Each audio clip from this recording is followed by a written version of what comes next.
On June 21, 1978, 22-year-old Karla Brown was found brutally murdered in the basement of her home.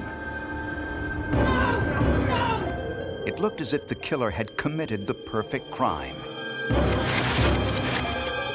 And police could find very little evidence. But years later, investigators noticed something on a crime scene photograph that had previously been overlooked. The killer had left behind a clue.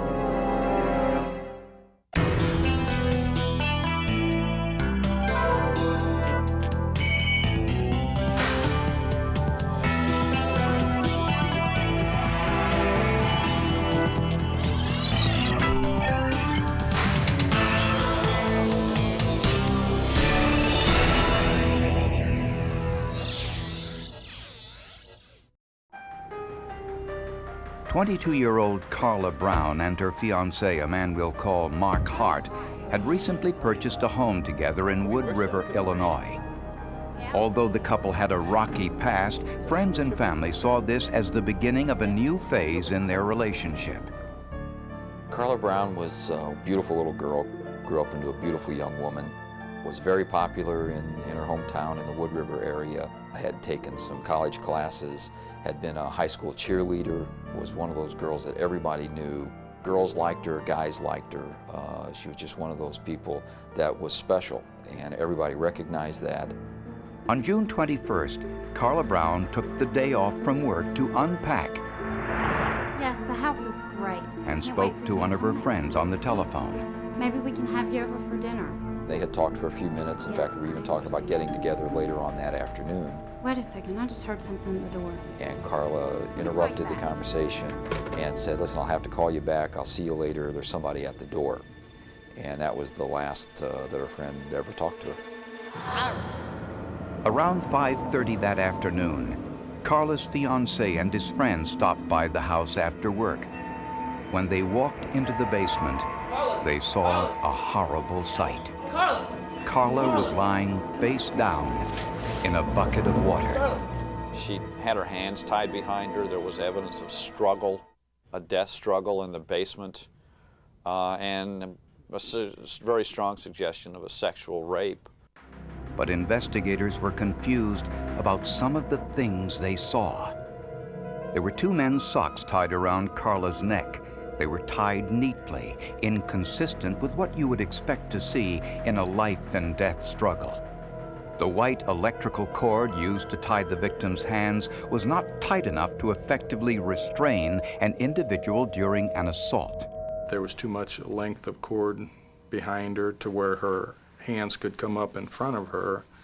It would seem like to me that she would have access to the attacker, given that much freedom with the length of rope that was tied between the two wrists. She was found wearing a sweater her fiancé said she would never wear in the summer. The top button was fastened, another inconsistency with a life and death struggle. The socks around Karla's neck were from inside the home. The mate-to-one was found in her fiancé's dresser. The other was under the sofa in the adjacent room. Under the sofa was a puddle of water tinted with blood. The sofa cushions were also wet, and there were blood drops on the floor near the sofa. In the rafters was a coffee carafe from the kitchen. To homicide investigators, it looked as if the coffee carafe had been used to rinse blood from the sofa cushions. The attack occurred near the sofa, and the body was later moved into an adjacent room and placed into the barrel of water. The crime scene staging told investigators that the perpetrator spent a great deal of time inside the house after the murder. But who knew that Karla Brown was home and alone on the day of the murder? And who would have felt free to spend so much time in the home cleaning up and staging the scene? Police began their investigation with a close look at Karla Brown's fiancé. The autopsy report on Karla Brown indicated death by strangulation. Although she was found nude from the waist down, there were no signs of sexual assault. Investigators were convinced that the killer spent a great deal of time in the house after the murder staging the crime scene. I didn't know Mark very well, although they had dated for a number of years, off and on, and there were times in their relationship that it wasn't great, but she seemed to always be crazy about him anyway. Police also questioned two neighbors who had been sitting in the yard next door on the day Karla and her fiancé were moving in. Hey, Karla. Karla Brown. I'm John Pranty. We went to school together. Remember me? Hi, how are you?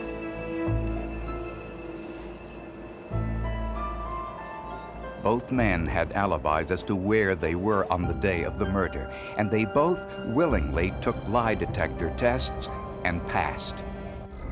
With no other leads, police asked the FBI for a psychological profile of the killer and turned to FBI behavioral analyst John Douglas. In my research, we began to break down crimes by disorganized and organized. Disorganized means extremely sloppy, carelessness on the part of the offender. The crime could be very, very impulsive. Organized means that there's a high degree, a high level of criminal sophistication on the part of the subject. To Douglas, this crime scene was disorganized, an indication that the killer was inexperienced and probably had never killed before. He came to the home with no intention of committing murder, but did so after some sort of confrontation or rejection. Since he spent so much time inside the home, Douglas believed that he was familiar with the victim and her routine and might be living in the neighborhood or very close by. Douglas said the killer was an unmarried white male in his mid to late 20s, high school educated with a sloppy appearance. The use of electrical cord to tie the victim's hands indicated the killer had taken shop classes or had vocational training. Douglas also told investigators that they may have already interviewed the murderer and that he was capable of passing a polygraph test. And then it got kind of spooky. I mean, I was sitting there and I wasn't sure I was believing what he was saying after a certain point. He started talking about how this individual would react and what kind of vehicle he'd be driving. And he started talking about a Volkswagen. There was a high probability this guy would be driving a Volkswagen, and that it would be red or orange in color. This led investigators to focus once again on the two men sitting next door on the day Karla Brown and her fiancé were moving in. But investigators needed more than just a psychological profile. They needed hard evidence. Crime scene technician Alva Bush remained deeply troubled by the Karla Brown murder. For one thing, he and his colleagues could not determine what caused the wounds on Karla Brown's face and chin. The first real break in the case occurred when Bush attended a seminar on image enhancement at the University of New Mexico. Dr. Homer Campbell taught that seminar. He worked for the state of New Mexico as a medical investigator. Dr. Campbell was demonstrating a photographic technique that uses cameras, monitors, and computers to show details of crime scene photographs that cannot otherwise be seen. This was a technique that had been used for several years, both by engineers in non-destructive testing of materials and also by archaeologists, looking at aerial photographs to find ancient ruins. After the seminar, Bush told Dr. Campbell about the Karla Brown case. And I said, "Doc, do I have a case for you?" And I told him about the Karla Brown case and that we were never able to identify what type of instrument had damaged her face. I asked him to please send me the photographs that they had of the deceased person, and also to send me an autopsy report. Dr. Campbell used his image enhancement equipment to look more closely at the crime scene photos of Karla Brown. The system not only improves the contrast of the photographs, but can also create what appear to be three-dimensional views, adding depth to the image. When Dr. Campbell was through, he knew what caused the injuries to Karla Brown's face. He tells me that maybe the TV tray may have been the instrument that she was hitting the head with. This TV tray was lying on the floor within 3 foot of the victim, where she had probably been on the couch, but I had missed it. The tray tables were still in storage, untouched in the 2 years since the murder. In an extraordinary piece of luck, Dr. Campbell found microscopic traces of blood and hair still present on the tray table. And what Dr. Campbell said next was even more revealing. He says, "What about the bite mark?" And I said, "Bite mark? What bite mark? What are you talking about?" When we looked at the photograph and went ahead and enhanced it and magnified it, present on the shoulder was a bite injury on the shoulder. And by looking at that bite injury, you could actually pick out individual teeth all the way across. I'd trade that for 5 eyewitnesses anytime. So eyewitnesses can make mistakes, things like fingerprints don't. And it was my understanding that bite marks properly preserved with an identified defendant could give you the defendant as good as a fingerprint. The killer had left behind a clue. All investigators needed now was a suspect. 2 years after the brutal murder of 22-year-old Karla Brown, investigators got the break they needed when a photographic enhancement revealed a bite mark on Karla's shoulder. Police now turned to the 2 men sitting in the yard next door when Karla Brown moved into her new home. Both matched the FBI's behavioral profile of the killer. Police checked their alibis again. Although both had passed the polygraph tests, police discovered that John Prantty had spoken about the murder to others. John Prantty had mentioned to his friends that he had seen her body that day, that he had looked over the shoulder of some policemen while they were investigating in the basement, and he described the condition of her body, and he even mentioned that she had bite marks on her neck and collarbone. The police were the only ones inside the house after Karla Brown's body was found. And that was a shock to us as police officers, because there's no way that he could have known that unless he put the bite mark there. Also, the information about the location of the body, the way the body was found, the only way that that would have been known is either to have been there on the investigation or to have put the body there yourself, because we never released that information to the public or to the media. Since the bite marks were overlooked during the original autopsy, investigators wanted to make sure nothing else was missed. So Karla Brown's body was exhumed for a second autopsy. This time, it was performed by Dr. Mary Case, the chief medical examiner for St. Louis County. In the original autopsy, there was the ligature strangulation, and the body was examined, and for some reason the head was not examined. And so I opened the cranial cavity, and there was bruising in the scalp.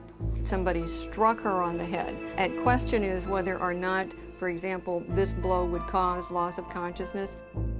Dr. Case thought that Karla Brown may have been alive when she was placed in the barrel of water, because when she was found, there was foam around her mouth. Because she was in water and she was producing that foam, I feel like there may be some component of drowning, that she was still, even though she'd been strangled, that she was still maybe to a minimal degree breathing, because I believe that she may have breathed in some water. During the autopsy, more photographs were taken of the suspected bite wounds, which were sent to the New York State Police Forensic Unit for an independent evaluation. prosecutors wanted to make sure that the mark on Karla Brown's neck was, in fact, a bite wound. In my opinion, the pattern injury on Karla Brown's neck had all the characteristics that a bite mark would have. Dr. Levine was asked to compare the bite wound to 3 different dental casts prosecutors sent along for analysis. Dr. Levine had no idea to whom the casts belonged. After making wax impressions of the models, Dr. Levine concluded that 2 of the models were not consistent with the bite wound. I took the 3rd model and examined all the individual characteristics that those teeth would have caused, compared those characteristics with the characteristics on the clarified photograph of Karla Brown's neck that I had, and came to the opinion that only that model was consistent with having caused that pattern injury or that bite mark. He measured the teeth. He went back to the photograph. He turned them different ways. He held them up in the air. Finally, he laid the dental impressions on the table and he pointed to them and he said, "That's your man." Model number 3 belonged to John Pranty. Interestingly, Pranty also matched John Douglas's psychological profile. He was in his late 20s, had a history of troubled relationships with women. He attended industrial art school and had a sloppy, unkempt appearance. Pranty spent a great deal of time in the neighborhood, often visiting his friend who lived next door to Karla Brown. And just as John Douglas had predicted, Pranty had passed an earlier polygraph test. The most unusual aspect of Douglas's profile was the prediction that Pranty would be driving a red Volkswagen. Where that came from, only John could say. But in fact, it turned out that the individual did have a Volkswagen. Prosecutors believe that when Karla Brown's fiancé left for work, John Pranty walked over and knocked on the door. Maybe we can have you over for dinner. Karla was talking on the telephone. Yes, I understand. Hello? Wait a second, I just heard something at the door. Let me call you back.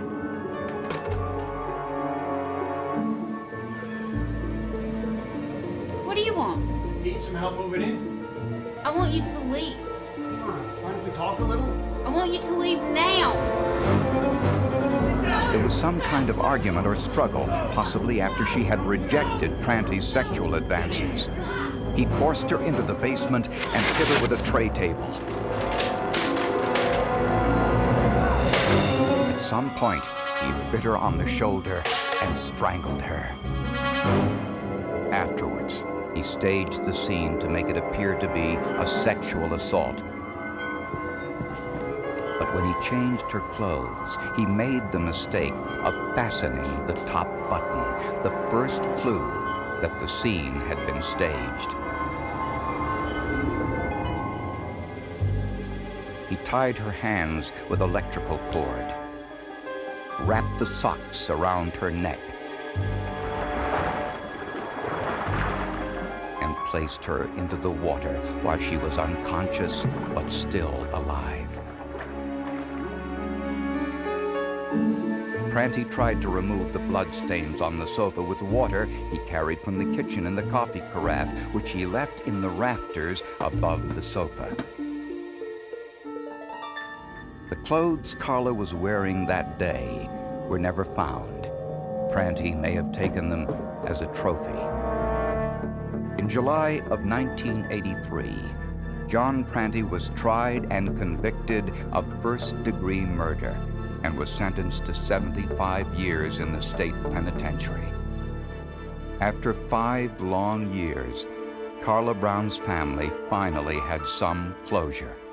I would like to tell him that he took away a very wonderful person who had a lot to offer, and a family who cared very much about Karla, and that it was very, very selfish of him to not consider another person's life as something that can just be thrown away on a particular day. He got caught because the techniques of investigation and law enforcement completely overpowered him. He got away with the crime because he was lucky. He got caught because law enforcement changed his luck. Don Weber, along with journalist Charles Bosworth, chronicled the many ups and downs of this case in a best-selling book, Silent Witness. Karla's family was so intrigued by the bite mark evidence that she embroidered a little tapestry that she presented to Don Weber as a token of her appreciation. And it offers the slogan that Don had used, that you can lie through your teeth, but your teeth don't lie. And around the border is the pattern of rectangle, space, triangle, which is the bite mark pattern that Don had proved had been made by John Prante.